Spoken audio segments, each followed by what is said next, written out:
Well, hello there. This is Mama Jane's husband, and this is... Mama Jane. And we are on a cruise. On a big ship. A very big ship. And how many are on board, Mama Jane? Oh, nearly 5,000. Woo! Whoa!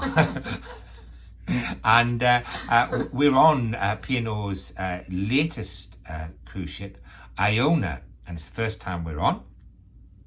And we're going to tell you about our embarkation experience on this cruise ship and the 6 immediate likes that we've encountered within our first couple of days. Things we really, really like about this ship. So how many cruises is it we've done now since the restart, Mama Jane? Oh, a gazillion. 4? I think it's 6. 6. Six. When you're having Isn't fun. it? Isn't that amazing? We've done 6. from Southampton alone. We did one from Newcastle as well. Yeah. But this is our 6th cruise out of Southampton since the cruise started. Yeah. And it's the first that we haven't had to have a pre-cruise test. And our whole experience, I have to say, has been closer to pre-COVID days, hasn't it? Yeah. Been much more... But I don't know, we're not at the end of the cruise yet. We might all be locked up in isolation, but who knows? Yeah. In fact, the captain hasn't even mentioned the word COVID since we've been on board. No, that's a first. That's a first. That is a first. So getting to the port, Southampton port, there's various ways in which you can get to the port. You all types of modes of transport, but there's 3 common ones, and I suppose the least stressful is if you come by coach, and we have done that. And particularly for longer cruises, When you're not sailing back to Southampton, or if it's on a very long cruise, and there's various course companies who link in with the cruise ship, partner with the cruise ship. You can book the coach with them. They pick you up from the service stations, and the cruise will wait for you if you are late. So that's a big plus. That's a big plus, yeah. And the other big plus is as soon as the luggage is on the coach, the next time you see it is when it's outside your room. Hopefully. So those are big pluses, aren't they? Yeah. And then the other thing is you can come down if you're coming by car, you can come the day before, or you can come on the day. Yeah, I think if you live a long way away, I don't know, we live in Yorkshire, so it's a tidy drive down, but if you live a long way away, then I think to come the night before would make more sense. Yes, but we risk it, don't we? We do risk it, and one of these days we'll think we should have come down the night before. And this time especially, it was Southampton Boat Show this last weekend, so the what do you call them, the board things on Facebook were all saying, it's going to be really busy, and so we sort of got up at like 4 o'clock and left at 5:30 just in case, and we did have an early boarding time of 12:30.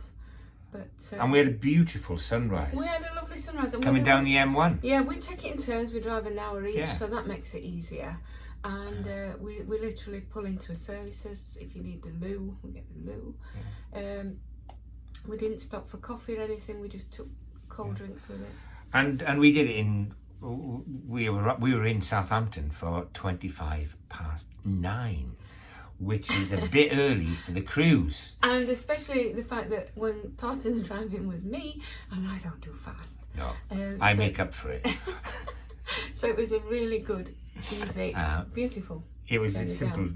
Yeah. So when we're early for a cruise, we always go and park in the West Quay shopping centre. And it's a real convenient place. We've always been able to park there. It's got huge car parks. They do get full at certain times, but we've always managed to find a place in there. And it means that if we realise on the way down we've forgotten something, then it's somewhere we can go and usually find it. And also on the top floor, there's a big food hall, so we can get something to eat.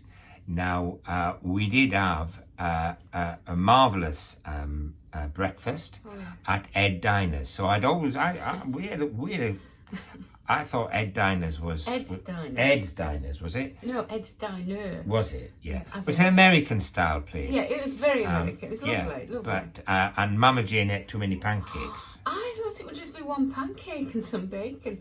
No. So much so is I had to help her out with the pancakes. And still we left some. They were delicious. Yeah. Anyway, there is also a John Lewis's, and they do breakfast as well. But we've always found the service a little bit naff, to be perfectly honest. The people, the staff. John Lewis generally there is an amazing shop. It's huge and it's beautiful and lovely. And the staff in the restaurant part are lovely, very helpful, very kind, but really quite useless. And this is not just this last weekend. We've been before. And the food's lovely, but they are absolutely no. I don't know what. Don't know what they do. I don't know what they do. But yeah. So it was a little bit. Yeah.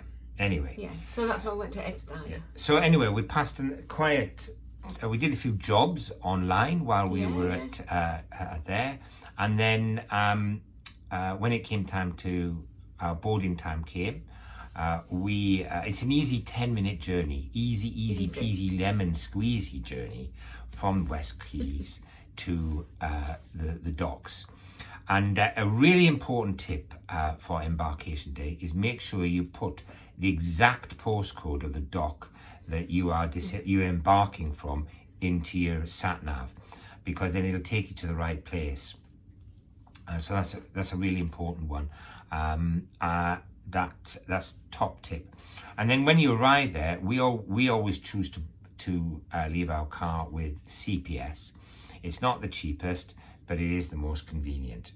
And it's so easy. You drive in. Sometimes if there's a lot of cars, they have to put you in a holding queue, but we drove straight into our queue, and they take photographs of the surround of your car in case you claim that they've damaged it in some way. You put a piece of paper that tells you that you booked with them and everything in the front of your windscreen. And then as soon as they've booked you in, we're out, take our luggage out.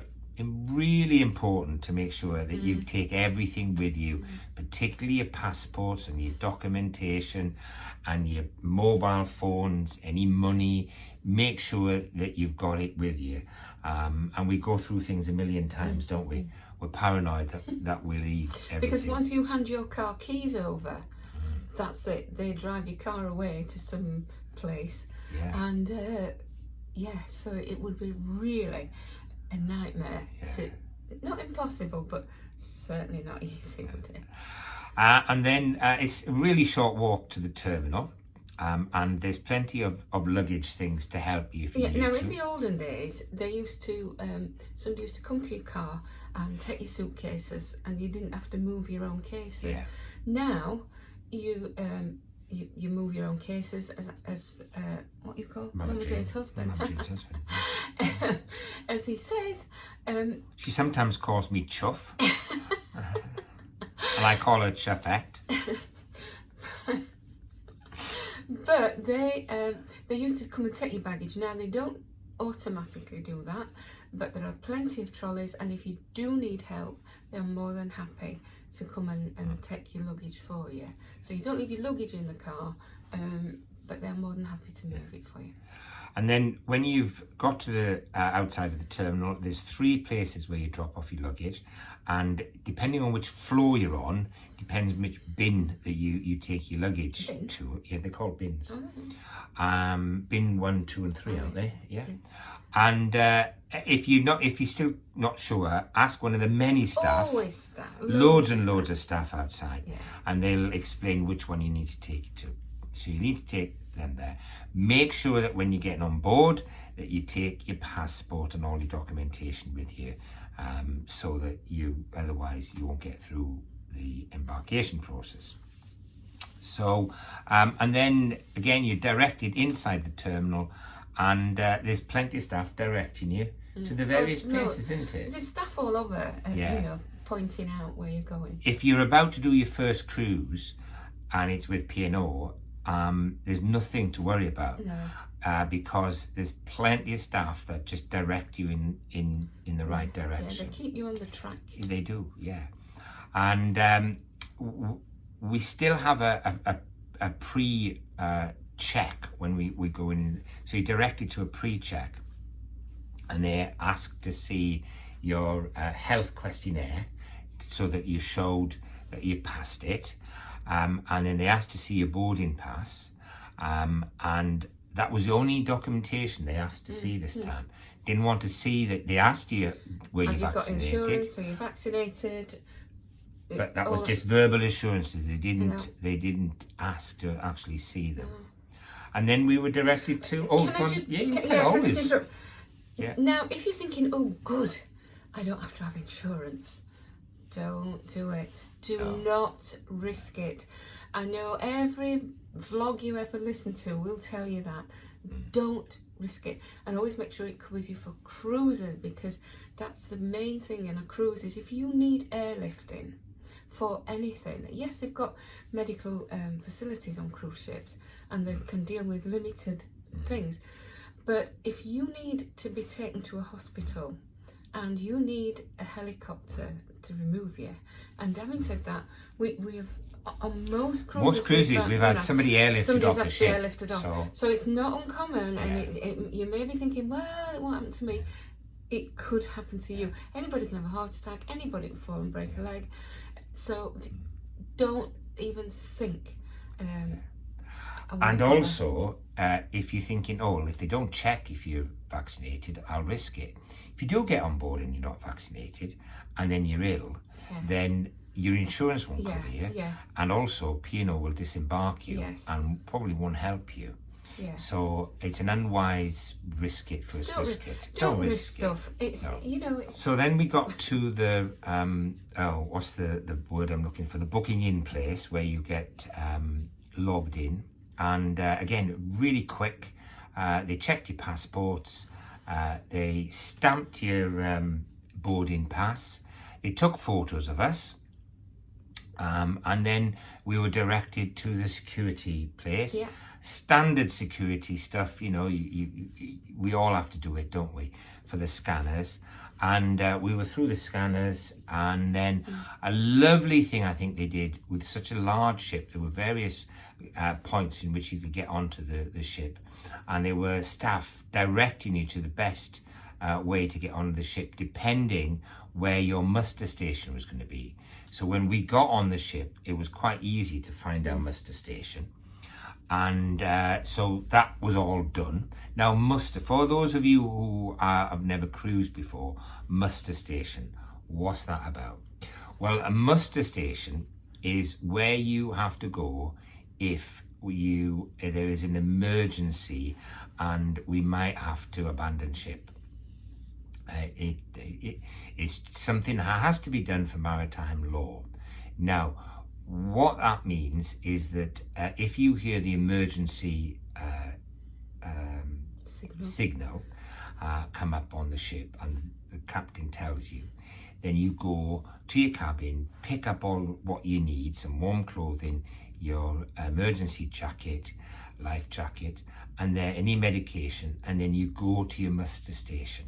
So it's really important that you do, and you don't set sail until everybody has been to the muster station. And then when you get to your cabin, because that's where we went next, straight to our cabin, you then watch a video about safety, and it goes through all the safety stuff to do that. And it's something that you just need to do. You need to do it, and it's the same thing every time you're on a ship. It's the same. All ships have these same rules. So it's maritime law. Maritime law. So, and what you used to do is after all meet together and take your life jackets, and it was an absolute nightmare, and listen to stuff. Not now, not since COVID. You watch something, and again, if you don't want to watch it, don't watch it. But then don't wish you had at some point. It's not likely, but better safe than sorry, as they say. Yeah. So we arrived in the car park at 12:35, and we were in our cabins for 1:20, which was fan-dabby-dibby-dobber, weren't it? Really, well impressed with the process, and it was good. Do want to tell you about 6 things that we immediately like, don't we, Mama Jane? We do. There are 6 things. The first thing is because it's on this new fuel, which is supposed to be more environmentally friendly, you don't get the horrible brown smoke gushing out of the funnels, which isn't a pleasant smell. It's just wonderful. So it makes the aft area, which is where the smoke can often blow to. Aft is the back of the ship, by the way. Much more pleasant place to be. Top tip. Then, this other thing blew us away as well. Toilets. Toilets. Now, on a ship, they always say, there's signs up that say, please use a paper towel to open the door as you're coming out. Marvellous. And most people, generally speaking, do. But now, on here, you don't even have to touch the toilet door, do you? You just sort of put your hand near a sensor. You don't touch the sensor. You just put your hand near the sensor, and the door's open. And now this can be a little tricky if you're an old person like what I am, when you're trying to get in to the single toilets, because along the deck and things there are some single toilets that are male, female, disabled, baby changing, everything in one toilet. And you go in, it's easy enough to get in, but then you stand looking at the door thinking, well, how do I shut this door? You have to wait for the door to shut. Wait. And then you put your hand up to lock it. Just shuts. And then, perhaps it's the same on air, I don't know. I don't know. But anyway, it confused this it's old very lady good. a bit. Very good. Excellent. And it's probably been introduced for COVID. Yeah. But actually it's going to have a big effect on the general transmission of disease on the ship, particularly norovirus, which pre-COVID, in the old days, all ships had it, and norovirus. People were throwing, yeah. So, and it's got the most amazing central atrium.